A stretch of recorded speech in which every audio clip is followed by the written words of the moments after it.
Maloy day, talo falava. I hope everyone is having a great Sabbath on our side of the world and Saturday, probably for everyone else. Want to welcome all our viewers up to this live digital kava session. Tua and I are happy to do a live for the first one for 2026. Yes. Tua, how's it going in your neck of the woods of the entertainment capital of the world? Yep. Everything's great here. There's no snow, which is one of very important to Ooh, me in this time of the year. That there's no snow on the ground. Family's doing well. but nice and cool though, 2026, eh? nice Nice and and cool. cool, Uh, 50, 60 degrees, and crisp air, and it's good. Everything's great on this side of the world, Mr. Ateroa. Very nice, very nice. I also want to let everyone know on our viewers that we are coming live to you on YouTube, X, Patreon, Instagram, and Facebook. So we are delighted to have you guys join us, and also throw in some, questions that you may have. And also, we will always address first our paid viewers too on the who always subscribe in the paid monthly to our channel, so they get first preference. But other than that, Tua, do we have anything else before we kind of move into some of the discussion points or anything? No, nothing. It's as you mentioned, it's we take great appreciation in all of Mm, our viewers who subscribe, and also on the super chats, and we try to incorporate comments as much as we can, but yeah, we do have a variety of topics today. Mr. Ateoro and I just kind of skimmed through some of the topics. We may not get to all of them, but we do have a good string of topics to kind of discuss as we go through. And we'll start with the first topic, Mr. Atearoa. The Polynesian Ice Podcast 2025 in review and impact. What's kind of your thoughts, Mussy, on how we've done? We're coming close on year two, right? And 2025 has come to a close. What's been kind of your experience and your thoughts on the journey we've been on? my personal reflection so far since doing the Polynesianized podcast, Tua, is probably we are definitely making an impact, just like subtle impacts here and there with people's knowledge of Polynesian history. Probably a lot more understanding of the Tuitonga's role in Polynesia, because there is not really much information about that. And and I think we're having discussions on our Polynesian history. So I think it's very very good, because I don't think there's been many discussions of our history. So we're just a minor part that's impacting this refinement of our history, that we can understand our past. And why is it important? Oh, well, in order to know the future, you must understand your past. And I feel like as a people, the more that we understand our past, it enables us to maybe make better choices and be proud of who we are and how far we've come. That's just Mm, me. So no, that's my thoughts there, Tua. Anything from you? yeah, 100%. I think I'm not aware of any other podcast or content creators out there that have like really dove into our history and contemporary news, what's Yeah. going on around in the Polynesian space, and had such an impact as we've had, in my opinion. Right? I Mm, mean, the the reaction, both from the positive and the negative, have been extreme. Right? yeah. We've had the extreme of, man, this is the greatest thing since sliced bread. To the other side is, you guys are going to cause civil war and bloodshed, and even to the point, Mr. Aotearoa, people threatening, quote unquote, our employment, right? Like, even people are Yeah. like, Oh, yeah, we're, yeah, we're yeah, gonna yeah, ruin you, which is kind of crazy, you know. yeah, yeah. But it's been kind of cool to see that impact. And really, one of the things that I have kind of noticed, especially in 2025, I see people opening up to the idea of, people always say, oh yeah, we were one people, but it was Mm. kind of cliche, just kind of meaning like, oh They yeah, didn't understand how that became one people. It was just, yeah, we're one people. We all navigated, but that was we about it, right? Mm, exactly. They're just like, oh, we all were brown skinned. We all had canoes. You know what I mean? We all ate taro and blah, blah, blah. mm, But we've really brought to the table, it's like we were a nation. We had political, social, right? Um, mm, Structure that really made an impact. And we were trading one with mm, another. And there were specific areas that were specialists in their trade, and there was a network of moving those resources and that knowledge around, a much more organized and much more structured, rather than, oh yeah, we were one people, meaning we yeah, just we just like the similar stuff. We've yeah. really challenged that. We've also really challenged the typical talking points of the academia, and also little pockets of knowledge or ideas in small parts, like isolated parts of Polynesia, right? Where, for our brothers and sisters in Samoa, that's where we've had a lot of our focus on, is that. And it's really, I mean, it really started because people think we went out of our way to target to target Samoa. It kind of just naturally happened, in my opinion, because we came out and we talked about the Tuitonga, how expansive it was, and the most immediate reactions were Correct. Tui Manua, Tui Pulotu. We shot down the Tui Pulotu very quickly, right? Like we Mm. considered the Tui Pulotu, we looked around a little bit and we're like, yeah, there ain't nothing there, right? Like there's nothing there. Like We put out that there's not smoke even real a quick. squirrel. There's not even a squirrel Yes. running on that wheel, you know. Yeah. And then we for the people who jumped in and said, "Oh, you're from the Tuimanua, you're the Tuimanua Empire." We're like, "Oh, okay." We kind of opened it up. We saw a little squirrel running. It was like, "Okay, let's see what kind of squirrel this is." And we dug into it, and we're like, "Yeah, it's nothing more than a squirrel running on its wheel, Who runs a little right?" bit longer, And a and and squirrel so or a hamster, Tua? What runs a little bit faster I or longer? would say squirrel. Okay. So the squirrel is the tui manua, and then the tui peloti was the hamster that didn't last too long. Yeah. The hamster. Yeah, and the Mm. hamster just went like one rotation per hour. At least the squirrel is one rotation per minute. Eh, You know,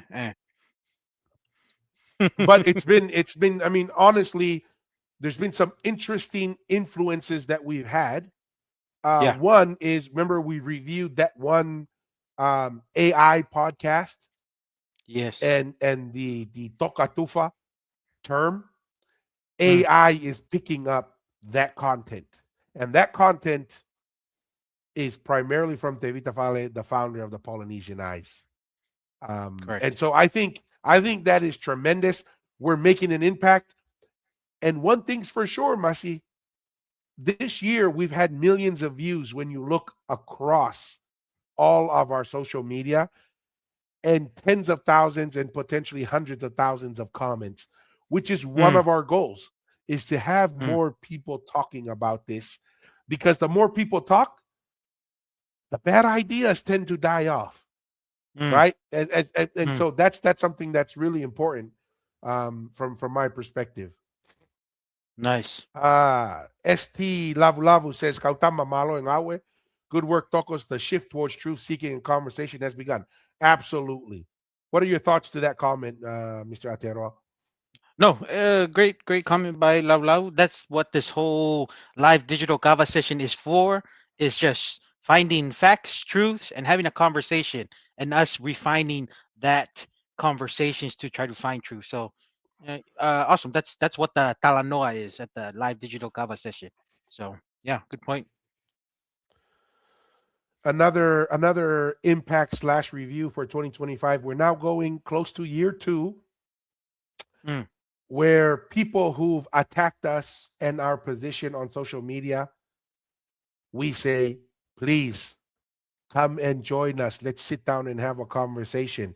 We will listen to all the evidence you want to bring up, right? And all these things. We don't even have to debate. We won't even, it doesn't even have to be a debate. Just come on, present your data. Because some people are so passionate online, right? Like they'll write Yeah. paragraphs and paragraphs and they'll come back and respond.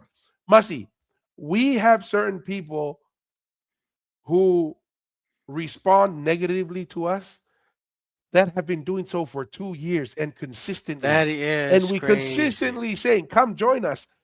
And yet they'll say, nah, I'm okay. But they're so committed and they so much believe in these ideas that we kind of reject because we've looked at the studies, we've had conversations with a variety of people, and when we say, hey man, it seems like this is something really important to you, you seem to have lots of data, come just let the viewers and the listeners, don't be stingy, share the knowledge. Mm. And no one has come, and we're going on year 2. Why do you think that's the case, Masi? Some people just want to believe in their in their ideology and storytelling that they've always heard. So it's kind of like some people just want to stick with that, but still want to watch and just hear our podcast. I think that is evident to us with some of the numbers we've seen. I think we've got Yeah, 46% of people who have viewed our content but not subscribed. So I think there's a yeah, lot but of people kind of consistently like that, return to watch.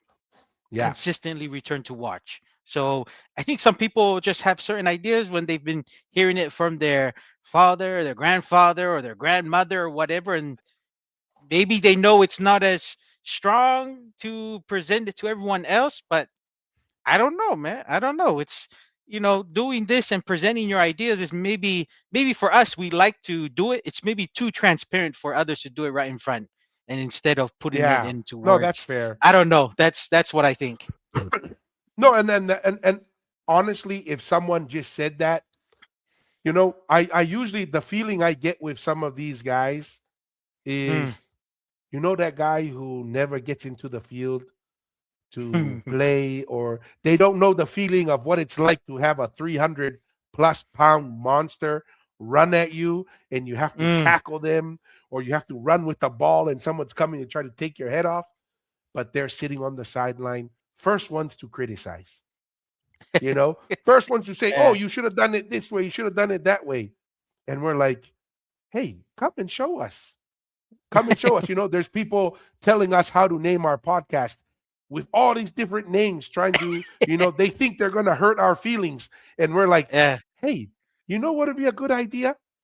Go start your own podcast. Name it whatever you want to name it, and then let us know how that goes. Let us Yeah. know with all your suggestions and your ideas. Yeah. You're like the guy sitting on the sideline telling the professional rugby player how to play rugby. Yeah. You And know? see how long you last. You Yeah, see how long you yeah. last. Yeah. There's a Looks reason like why we many have.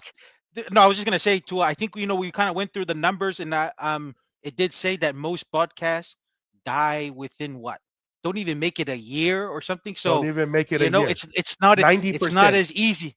90%. So it's not as easy as people think. Just go up there and have content to talk about No, having a no. podcast. And it's not. And to be honest, a lot of people have a problem with the content.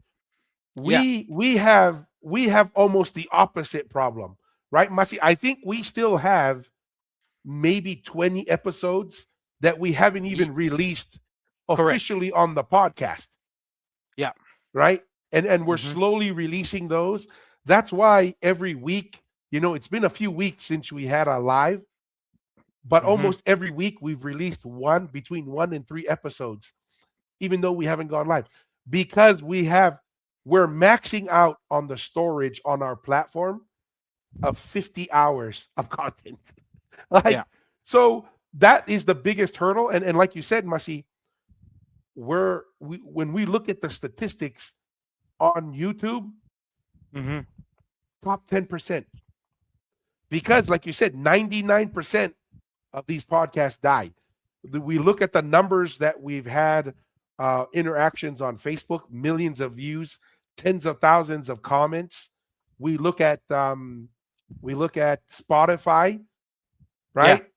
We're top 10% video podcast on Spotify, Mm, right? mm. So I mean, like you said, it's is it easy? Is it like, are there hard days to do this? Yeah, because it takes time and energy, Yeah. but we believe that this is an important discussion that needs to happen, and Hmm. we believe that ideas should be challenged, and ideas need to have a place to they need a ring, they need an octagon, and that's what we're providing a ring and an octagon so these ideas can compete, because when we look around, there's nowhere that provides that.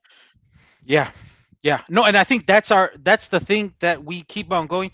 I don't know many people who can explain and talk about our Polynesian history as as a variety of Tongan, Samoan, Hawaii. I think we've touched a lot of from little bits here and there, and we don't do little surface stuff. We've kind of gone really deep into the sophistication and maybe certain customs that our Polynesian ancestors used to practice that, man, like I said, I don't know, I haven't come to a broadcast that somebody has kind of delved into deep to that, and that's why we find a purpose in this tour, even on the days that we had a bad day at work or family or whatever, and then you see a text and say you ready to do a live, it's just like get used to say yes, let's go ahead and do it. But like I said, there's no one else except the Polynesian Eyes podcast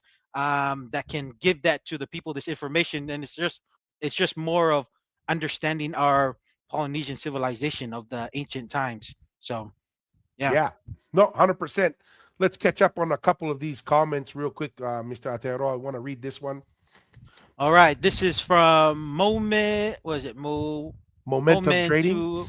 to Momentum Trading? There we go. 1, 2, 3.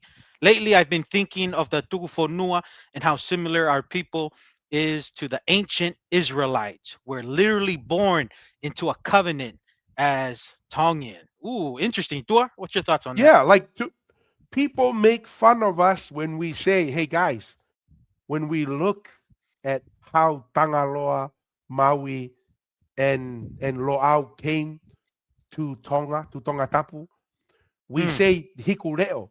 It was the voice of God that led them there. How did mm, Israel go to find the people, the nation of Israel, find their promised land? They followed the cloud, the voice that spoke from the cloud and led correct. them. They went through the desert how many times, but they knew there was only one place that they were going to, the promised land, Mm-hmm, because the voice told them this is the promised land. mm, That is in many ways momentum how we view our fathers who first came and started the Polynesian civilization. They went, and people make this comment that's hilarious to me. If you believe that we came from the Americas, they say, then why didn't they stop in Rapa Nui first? Why didn't they stop in wherever? Well, it's because we have the belief they weren't just wandering nowhere without a goal. Hikuleo was leading them. And could they have mm. stopped on an island? Sure. But Yeah, Hikuleo would have told them, you just stop, but you're going to keep going until I this tell ain't the you place. this This ain't the ain't the place. place. Yes, And when they yes. arrived to Ata, they were told the place is close. And then they went from Ata to Tongatapu. And then Hikuleo said, this is the place. So we take the position, momentum. Even before the Tukufonua, there was a covenant people, right? And then leading up to Tukufonua, it was a reestablishment of that covenant through a restructured government structure under the Tuikanukupolo and with a parliament and a constitution. And then with Tupo the sixth last year, renewed that covenant. So 100%, I'm a believer, you know, that number one, Polynesians are a covenant people. When Tangaloa, Maui, and Lo'au came over, all of Polynesia were a covenant people because we're all one people. We were all one nation. Then, in order to survive colonization, a new covenant was put in place through the Tukufonua to really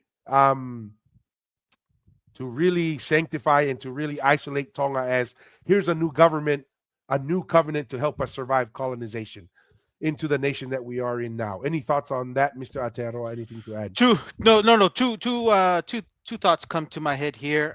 Great question by Momentum Trading 123. The practice of circumcision, which is a very, which a practice that people of Polynesia, especially in Tonga, practice, which is a sign of a custom that was practiced by the Israelites of old. And not only that, it's we kind of had the same, right, we had the same god, which is the hikureo, which is the voice, and the voice has always been described even in the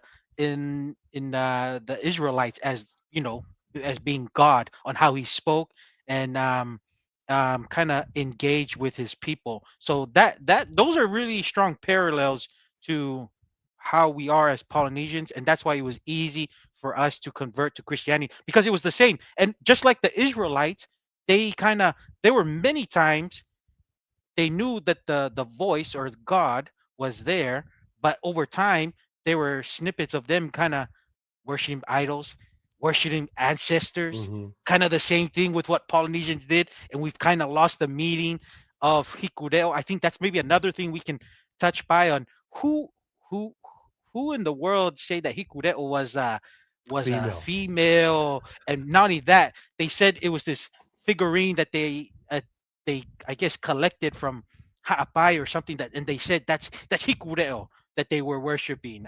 So that's another thing, and that's that happened with our people, and that's why it was very important with that tugu fonua. It was a re-covenant to go back, and even Taufahau the first started that with the whole cleansing of some of these worshiping of maybe not the true God. That's why he kind of went through a kind of more of a cleansing because it wasn't the original hikureo that the ancient practice of old. So same kind. If you just those are parallels that I think that kind of draw us.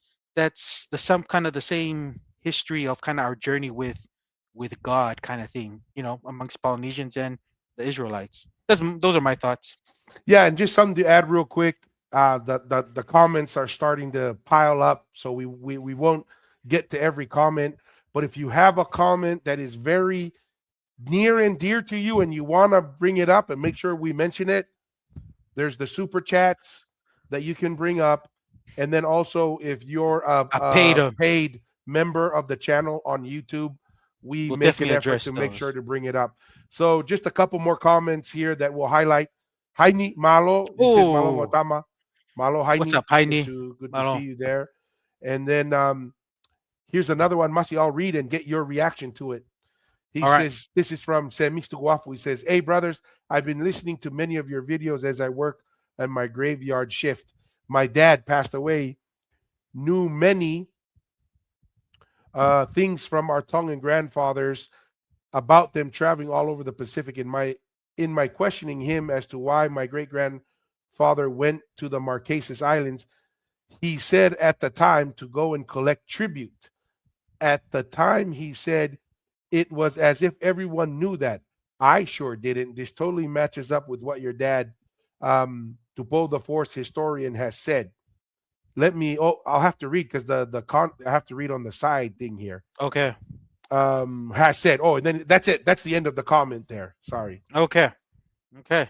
So what I'm getting about this from Semishi Tuwafu. Hey, thanks for joining in, Semishi. Sounds like your father looks like had a role with collecting tributes to the Tuitonga, or like his responsibility, kind of his role, and that's I think that's there's no in denying that. I think everyone understands that the Inasi was practiced very, I think, all the way up to Laufiri Tonga, and it just kind of shrunk when Laufiri Tonga's time. But the Inasi was more of a collection of, what is it, to the running of the affairs and Yeah. exchanging It's more of a of tax. The gifts, inasi is like a tax tax, and then the polo polo was like a religious. It's like a bringing a tribute. It's a to religious the god, tribute, to the which is why the religious, tuitonga was the one who oversaw the polo polo, and then the inasi was oversaw by the tuihatakalawa or or the the Tuikanupolo. tuikankupong. Okay. So, hey, that's pretty cool, Samishi Tuwafu. Though that's kind of my thoughts there. Tua, I don't know if you had any addition or maybe something Yeah, else to add on. this is what happens when time goes by, and because I really, this is something that may have been common knowledge with our grandfathers and great grandfathers within Tonga, especially on Tonga Tapu. And because we never were colonized, the advantage is you have sovereignty and you can manage your affairs. But one of the negatives is your story doesn't get out as quickly, right? Because you're an independent country. The Western world says, well, you're a big boy, you take care of yourself, right? And we didn't have access to America, New Zealand, Australia as much as the colonized countries did, or France, or Mm, wherever, right?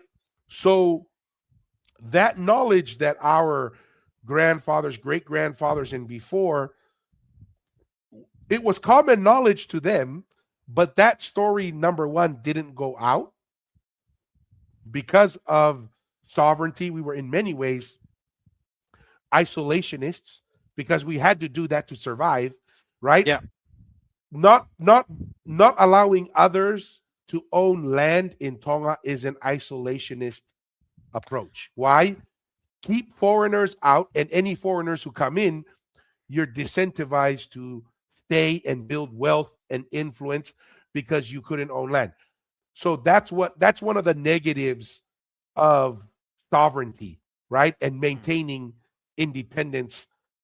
But the good news is we're now in a digital age. We're now in an age where information can flow quicker. We don't just rely on the academics and the TV channels now to get information out. We have podcasting, we have YouTube, we have social media where more ideas can come out and compete. And then those ideas that our grandfathers and great grandfathers knew of as common knowledge, that our mm, brothers and sisters throughout Polynesia, they forgot about it because of colonization and being disconnected from the core of the empire.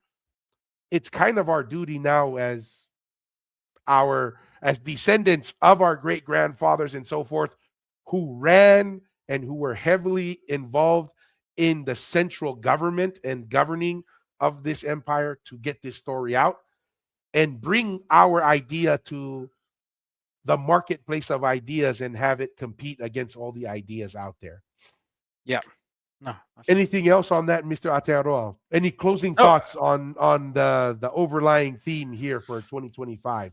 2025. No, I think we're definitely starting conversations because I'm just seeing it pop up of random random things that it wasn't talked about before, but people, because with more information, just kind of like I said to what people are just willing to kind of put the puzzles, and that's kind of what it is and what we're trying to do, and kind of expand and have everyone just have that discussion is putting the pieces of the puzzle of our Polynesian civilization, because no one really understood that, and that's an awesome thing to see.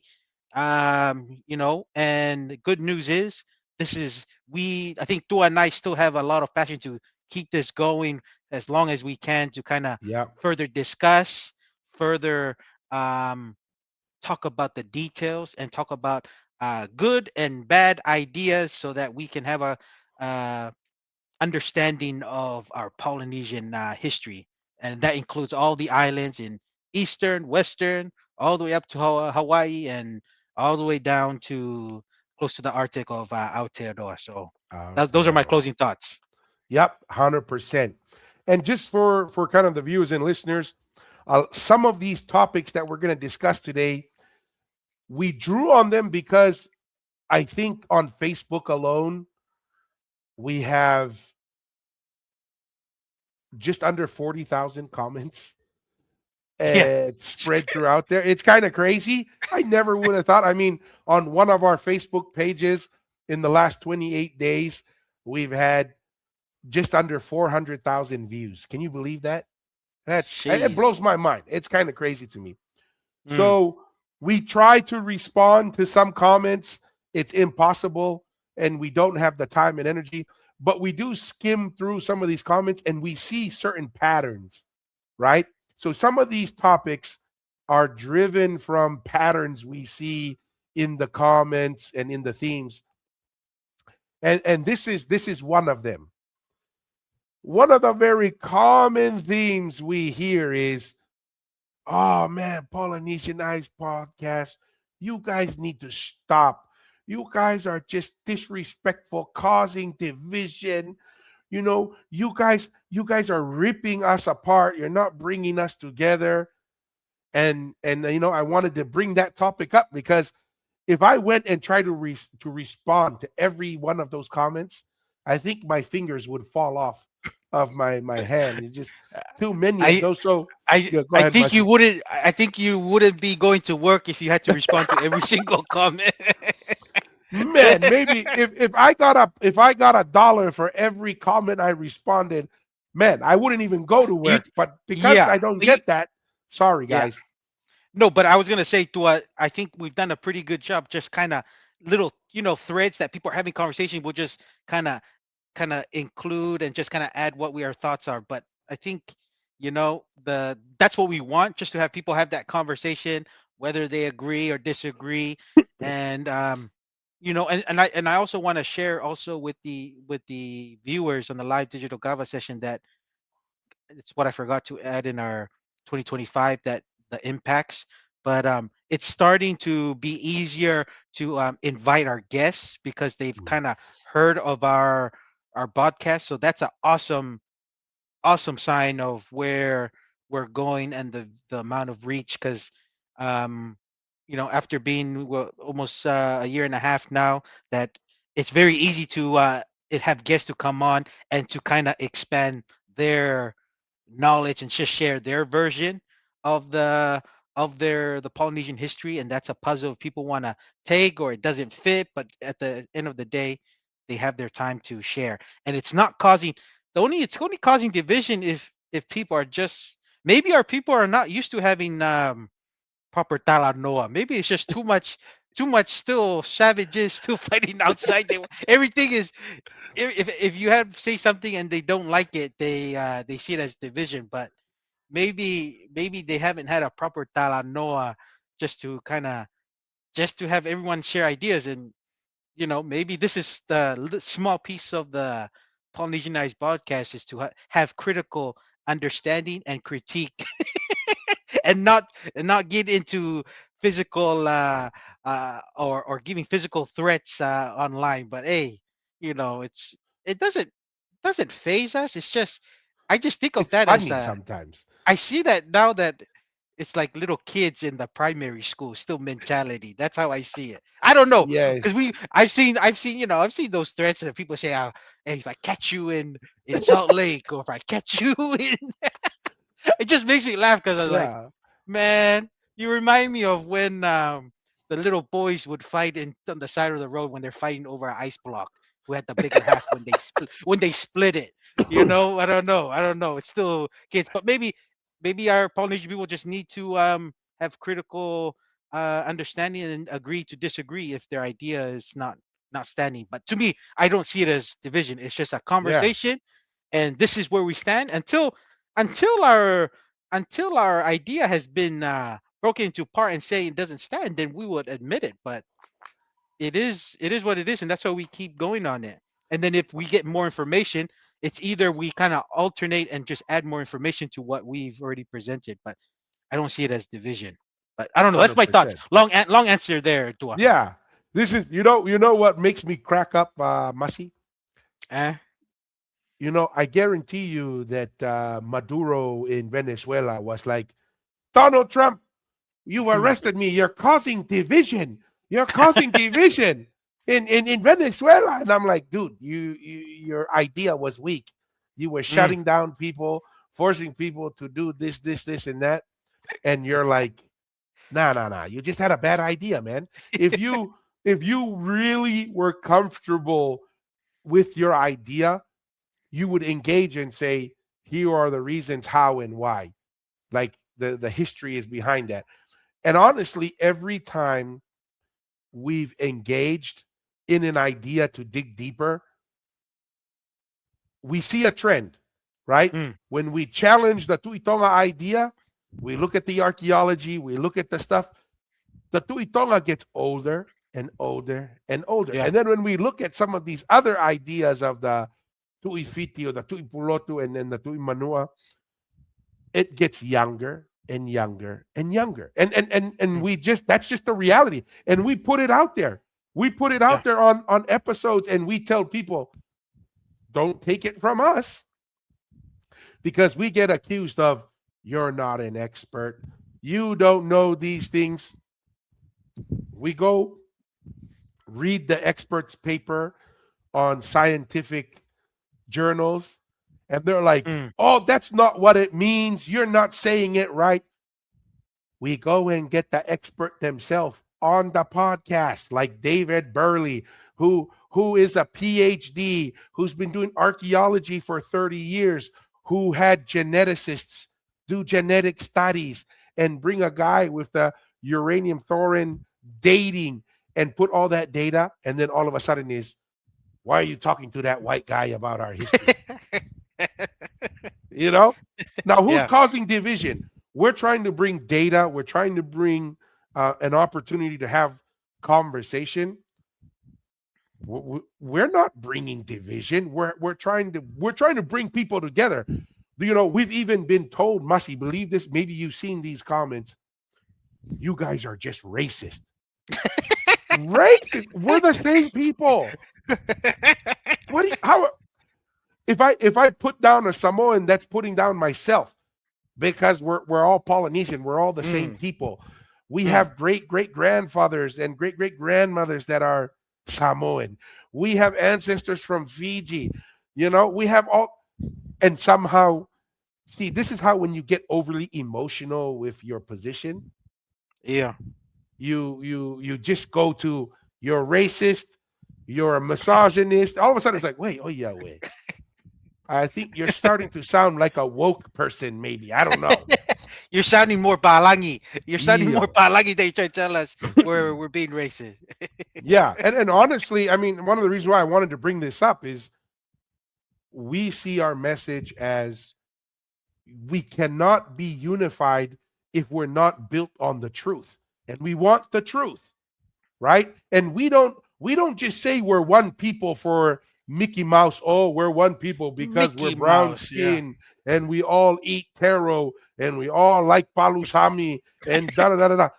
We are one people because we're all related. We come from the same origins. We have very common religious, historical, scientific, economic backgrounds, and from a same civilization that has lasted for 2,000 to 3,000 years. Like that, Mm. that to me is a unifying message. I don't know how you come across as causing division. Um, the other thing I will mention as well is one of the comments was, you know, I've been reading a lot of your comments and responses, and it's like trolling people, and it's not very respectful. And we're like, have you seen some of the comments thrown at us? Like the response is trying to be funny, but also to divert back, dude, your idea is kind of stupid. So why are you attacking with a stupid idea? Come with a better idea. And yet we're the ones that are being called out. Yeah. Yeah.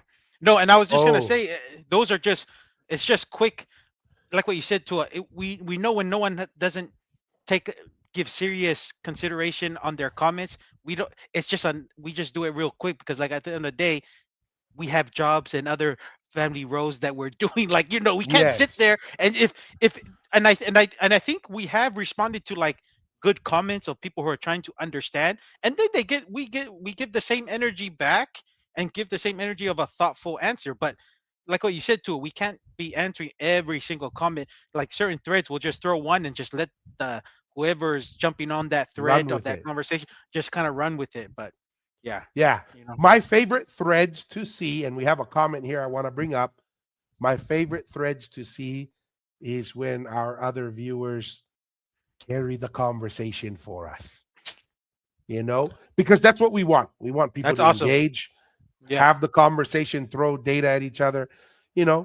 not to be personal attacks, but um, you want to read this one out, Masi. This Yes, person sir. Yes, sir. does comment a lot on our Facebook specifically, but you want to read this one out from Joe. Fussy I too. Okay, you're admittedly biased. The issue is you're overemphasizing your Tongan Empire to level that is not provable, and most importantly, not was it congruent with Hmm. other island groups' traditions. You guys take it too far. OMG. All right, Malo Joe. Tua, what's your thoughts for Joe? Yes. Yeah. My thought is this: the reason why we overemphasize the Tuitonga Empire, because our position is that was the empire, that was the Polynesian civilization. Yeah. Okay. And the reason why we have to really push back with the Tuitonga heavily, because guess what? The biggest criticism back to us was the Tuitonga is not old enough. The Tuitonga comes from Haamoa. The Tuitonga never had an empire. So how do you expect us to respond? We respond with, hey, we looked at archaeology from the Tuimanua. It's only 500 years old. The Tuitonga is older. We look at who has the most ruins, not only within Tonga Tapu and Tonga, but ruins that are throughout Polynesia that are accredited by all the other islands as, oh, yeah, these are Tongan ruins. Even within Samoa is the Tuitonga. We even look at the scientific reviews of social structure and projecting influence outside of Tongatapu. Even the scientists say only Tonga was able to project power outside of the current geographic regions. So, Joe, you can say we overemphasize the Tuitonga Empire. Well, that's because the attacks are coming on the Tuitonga Empire, and we are pushing back data and proof that the Tuitonga Empire is the Polynesian Empire. So we kind of had this, I think, with Jake Fitzemanu, where he said, "Oh, isn't it better to have a conversation about how we're interrelated and how we're one?" We agree. However, when people attack a specific topic or a specific idea, we have to respond. And what I find funny is I don't, I'm not trying to be rude, Joe, but you and a lot of people who comment, it's like the bully on the playground who comes and punches first, and then when you turn around and do a 1, 2, 3 and they fall to the ground, they start crying and go to the teacher and say, "Oh, he beat me up, he punched me," and does this whole sob story about how he got beat up, but forgot one very interesting thing, that they were the first ones to throw a punch. And that's how I feel about a lot of this. This is why I find interesting, Joe, when you come out with, oh, our position about the Tuimanua and Samoa as the cradle of Polynesia, somehow that's unifying. Somehow that's not being disrespectful. But if we say Tuitonga is the seat of power, that is the centralized power, all of a sudden that's disrespectful. That doesn't Mm, make sense to me. But yeah, those are mm. my thoughts, Masi. No, my thoughts. I mean, I know Joe, thank you for joining us and your constant contributions to the Polynesianized podcast. Um, I'm kind of confused because there's so many traditions that actually value that the Tuitonga did exist with vast amount of authority and power. So I'm kind of confused with other island groups because there are many islands within Polynesia that actually with ruins and with oral traditions that do discuss of either sending a family member or a family member to marry, their highest valued rank daughters, sending them to the Tuitonga, or them just going over to Tonga or having evidence of them building ruins in the Futuna, Uvea, like even all the way up to the eastern islands with the Cook Islands, Lalo Tonga, and also even in Tahiti of women and stuff coming to Tonga and having children with the Tui Tonga. So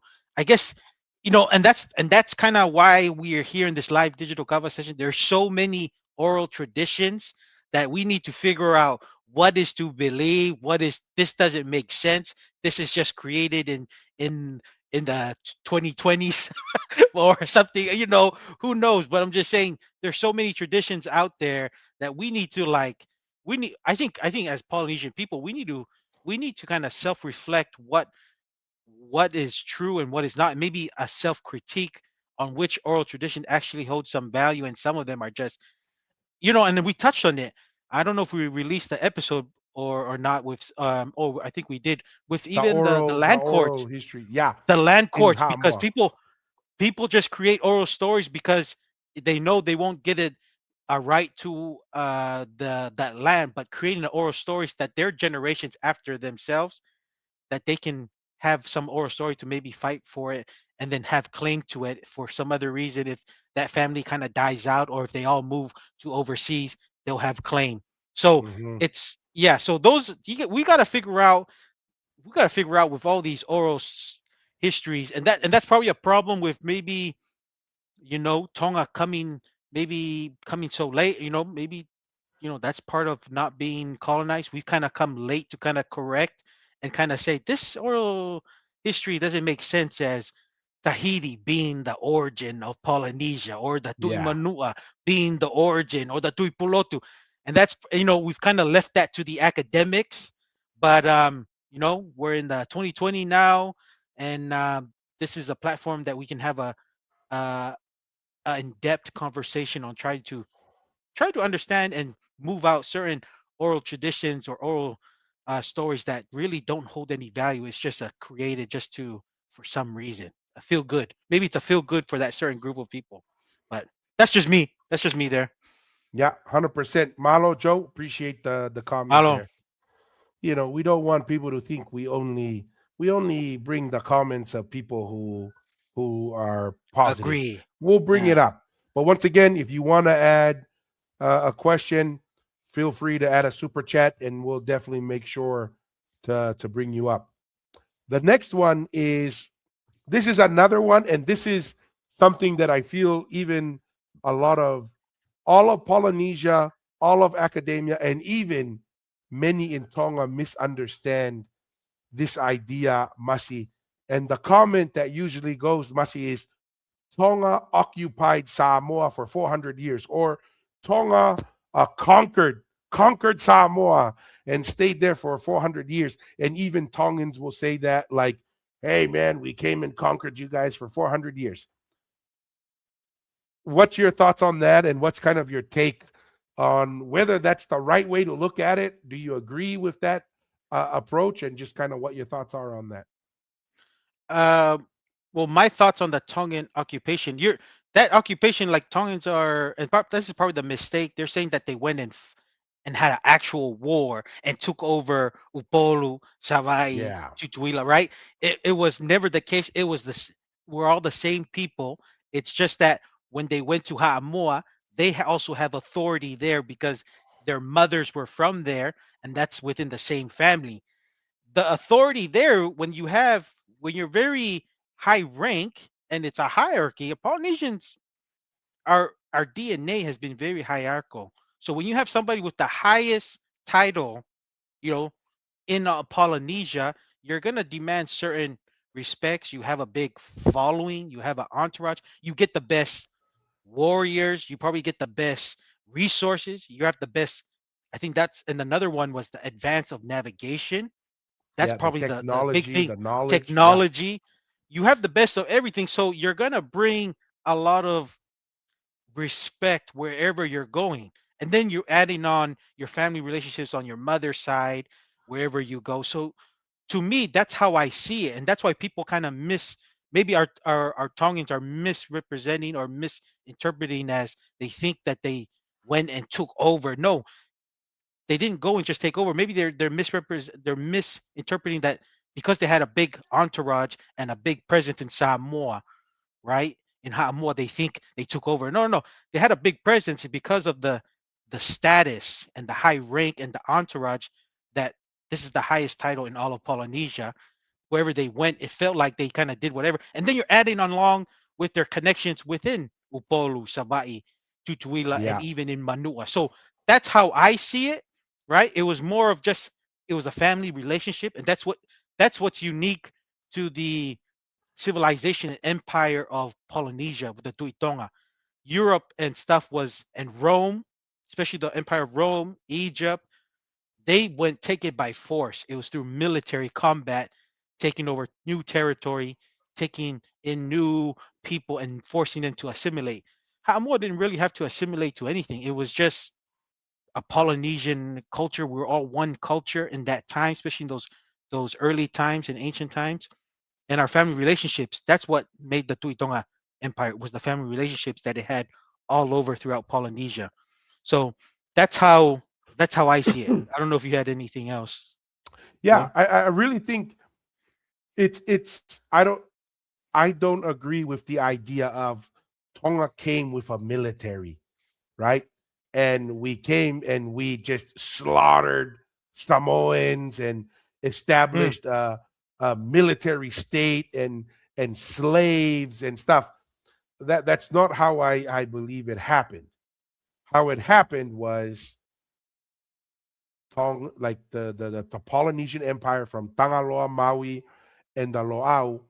They established themselves in Tonga, and then they explored islands. Some of these islands may have been inhabited, many of them may not have been inhabited, but they went and they established, settlements throughout these islands, and we were all the same people.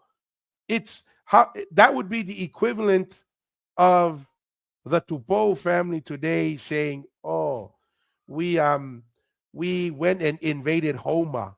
Like, no, it's like Homa was always part of Tonga. Like, this is it's the wrong way to think of it that way, in my opinion. And to prove that point, there are two things. The Tuitonga, who followed the customs of the Tangaloa, who also resided on Tongatapu, practiced polygamy and had wives from throughout the Polynesian yep. Empire, right? And many of the Tuitongas, many of them had Tongan mothers, but many of them had foreign, in the sense, when I say foreign, in the modern context of Samoa, Non-Tungatapu. Tahiti, Yeah, non yeah, yeah, Tongatapu. yeah. Excuse me. But the reality is, they weren't foreign. They were the same people, distant relatives, and distant influential families throughout the Polynesian Empire. And that famous story of the war in Samoa, right? Mm, That freed Samoa. We've confirmed this with genealogists and people very knowledgeable of genealogies in Samoa. Kalakai Faiki, when he was, the war with Tuna and Fata. Well, guess what? Guess where Talakai Faiki's mother was from? mm, Samoa. And mm, which area of Samoa? The village where the quote unquote war, which we don't call a war, it was a scuffle. It seems mm. to be a one time event. That was Talakai Faiki's mother's village. And there is a high probability that Talakai Faiki grew up in that village, right? He grew up in that village. So, once again, this idea that Tonga was this foreign occupier of Samoa, it's like, no, these were interrelated ruling families who were connected. And when you really break down how the story goes, number one, The only thing everyone agrees on is that Tuna and Fata had an attack during that presentation, right? And Tonga Yeah. confirms it. In Tonga, it's confirmed even further because Tonga changed our cultural structure. You know how they present Tapuaka Toho and so forth? Yes. In the past, they would put Tapuaka Toho facing down, Hmm. right? And they would just call out how many you had. After this incident, because it happened once and it was a scuffle and it was a surprise attack, they switched how you present it. Now the puakatoho is turned upside down, feet up, right? And you have to lift the puakatoho up when you Yeah. count it. And so it's confirmed not only with Samoan oral history, it's confirmed with Tongan oral history, and even the cultural practice confirms that because of that singular event, not some massive war, a surprise attack, the culture practices were changed. But they were the same people, Mm. right? This is what we're talking about, and this is not just unique to Samoa. We had conversations with PhDs, professors who've done research, and historians. There were Tuitongas who had mothers from Uvea, right? There were Tuitongas who had mothers from Hawaii. So Yeah. it's a false assumption to think, oh, was a rare or a unique practice to only to Samoa. This was throughout the empire, and there is no occupation or invasion because those are the families that settled and explored all of Polynesia and settled it. So there was nothing to occupy. The only thing that occupied Polynesia was when colonization came. That's when occupation came. Prior to that, there was no real occupation. That's my 2 cents there. Anything else there, Mr. Aotearoa? No, no, that's pretty good. I mean, unless somebody has some other thoughts, but that's kind of what I understand of the Tuitonga um, history and its creation of the Polynesian civilization was through marriages and being the highest prestigious title, and wherever he went, because he had wives in certain areas, or his mother's family were from that area, he brought a lot of attention and stuff, and people can misrepresent or misinterpret that as because he was there, he occupied and took over through military. I mean, we're not saying these scuffles happened throughout history. I mean, there was certain battles that the Tui Protonga probably had to rediscipline certain extended families Yeah, or the guys who go other. wanted I to mean, rule with a heavy hand, yes, right? yes. I mean, yes. And it to me, it seems like during that Kau Ulfo Nufe Kai seems to my understanding, out of all the Tuitonga, it was not like a very through marriage and stuff. He seems to be him in that five generations when he was kind of moving around, especially when he's staying in Savai with that pure, they call it the Patonga kind of stuff. It seems like that's where he kind of did a rampant going to Futuna, Uvea, places in eastern Polynesia to kind of military enforcement kind of thing. So, Yeah, but other than that, majority of the Tuitonga was through marriages, and not even that. Before the Tuitonga, Talanoa was all through marriages and having family relations everywhere. yep, 100%. We are all one people. We were united. Our ancestors did fantastic things, and we have a great heritage. We have a great history and story to tell, and we want to make sure we can share that story and allow others to share their perspectives and their stories as well. Also appreciate a lot of our viewers and listeners who give us ideas on topics, Mm. on People to reach out. They've people given to us reach to out reach to. out. Yeah. So really great, and they're sending us articles, sending us videos. We really appreciate our viewers and our listeners who share that. We are open to it, and as always, a like, a share, a comment goes a very long way. And there's ways to super thanks, super chats to contribute, and then also being a paying member on YouTube also is a great way.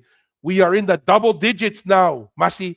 We broke into double digits for paying members. Little Oh, victories. So there's a big oh, win there. Really excited for breaking into 2026.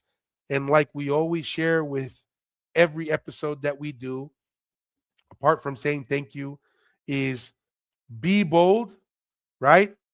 Don't be afraid to ask hard questions, but always, always stay curious. Till next time, peace. peace.